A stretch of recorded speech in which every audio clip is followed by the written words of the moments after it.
Hello class, चलिए आज एक इकोनॉमिक्स की topic organise and unorganise sector के बारे में समझते हैं। ऑर्गेनाइज सेक्टर उस सेक्टर को कहते हैं जिसमें किसी भी प्लेस ऑफ वर्क में टर्म ऑफ एम्प्लॉयमेंट रेगुलर होती है और इसलिए नौकरी पक्की होती है। ये सरकार द्वारा रजिस्टर्ड होते हैं और सरकार द्वारा बनाए गए रूल्स एंड रेगुलेशन को जो अलग अलग कानूनों के अंतर्गत आते हैं, जैसे factory act, minimum wages act, payment of gratuity act और शॉप्स एंड एस्टैब्लिशमेंट एक्ट, इन सभी कानूनों का ये पालन करते हैं। इन्हें ऑर्गेनाइज इसलिए भी कहा जाता है क्योंकि इनके कुछ प्रोसेस और प्रोसीजर्स होते हैं। हो सकता है इनमें से कुछ किसी के यहाँ काम न करते हों और अपनी फैक्ट्री शॉप्स आदि चलाते हों, लेकिन अगर ये रूल रेगुलेशन को फॉलो करते हैं तो ये ऑर्गेनाइज सेक्टर में ही आएंगे, मतलब इनको ऑर्गेनाइज सेक्टर में कहा जाएगा।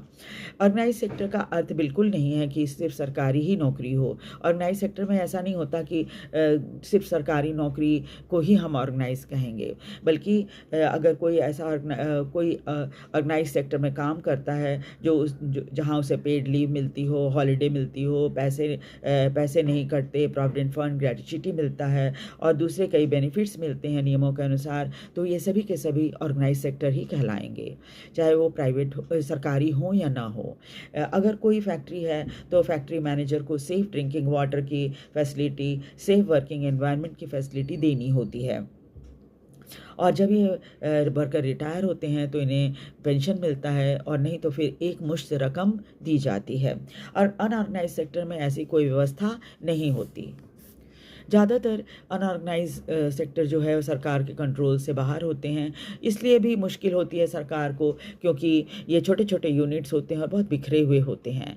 और ऐसा नहीं है कि इनके लिए कोई रूल रेगुलेशन नहीं है, इनके लिए भी रूल रेगुलेशन होता है, लेकिन ये फॉलो नहीं करते। यहाँ तनख्वाह कम होती है और नियमित भी नहीं होती, सैलरी जो है वो कम मिलता है, मालिक की मर्जी होती है अपने वर्कर को रखे ना रखे, जब मर्जी आए उसे बाहर निकाल दे। और कोई भी ऐसा प्रोविज़न नहीं है कि उन्हें पेड लीव दिया जाएगा, ना ही हॉलीडे का पैसा मिलता है और ना ही सिक लीव दी जाती है।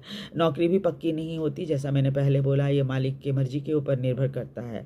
अनऑर्गेनाइज सेक्टर के अंतर्गत वे सभी आते हैं जो अपना काम खुद करते हैं, जैसे फेरी वाले, ढाबा वाले या रेहड़ी वगैरह आप जो देखते हो वो सब के सब अनऑर्गेनाइज ही हैं। किसान भी अपने यहाँ मज़दूरों को जो रखता है वो क्या करता है, जब उसको ज़रूरत होती है तो रखता है, नहीं तो निकाल देता है, तो वो भी जो है अनऑर्गेनाइज सेक्टर में ही आएंगे।